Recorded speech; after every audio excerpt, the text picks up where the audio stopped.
যেহেতু পতিত স্বৈরাচার হাসিনা পৃথিবীর নিকৃষ্টতম ও ঘৃণিত শাসক বলেছেন সালাউদ্দিন।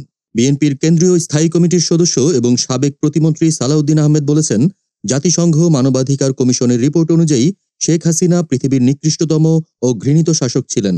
তিনি আরও উল্লেখ করেন, শেখ হাসিনা ও তার দল আওয়ামী লীগ এবং তাদের নেতাকর্মীরা গণহত্যায় জড়িত এবং এটি এখন বিশ্বব্যাপী স্বীকৃত ও প্রমাণিত। আওয়ামী লীগের ইতিহাসকে পলায়নের ইতিহাস হিসেবে বর্ণনা করেন সালাউদ্দিন।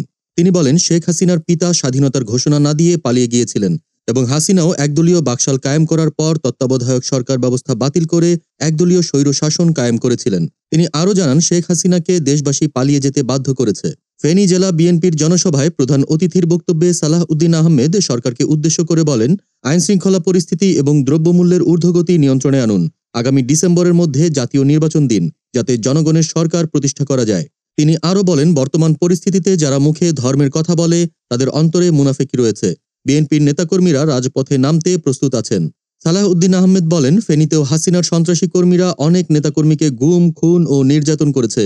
তাদের দেশে ফিরিয়ে এনে দৃষ্টান্তমূলক শাস্তি দিতে হবে। তিনি বলেন, যতক্ষণ পর্যন্ত জনগণের সরকার প্রতিষ্ঠিত হবে না, ততক্ষণ পর্যন্ত আইন শৃঙ্খলার অবনতি সমাধান সম্ভব নয়। শেখ হাসিনার দোসররা প্রশাসনের বিভিন্ন পদে বসে আছে, তাদের খুঁজে বের করতে হবে, না হলে দেশ স্বৈরাচার মুক্ত হবে না। এছাড়া অন্যান্য বিএনপি নেতারা বলেন, সংস্কারের নামে সময় ক্ষেপণ না করে যত দ্রুত সম্ভব জনগণের সরকার প্রতিষ্ঠায় নির্বাচন ঘোষণা করতে হবে। দেশ জগৎ, ডেস্ক নিউজ।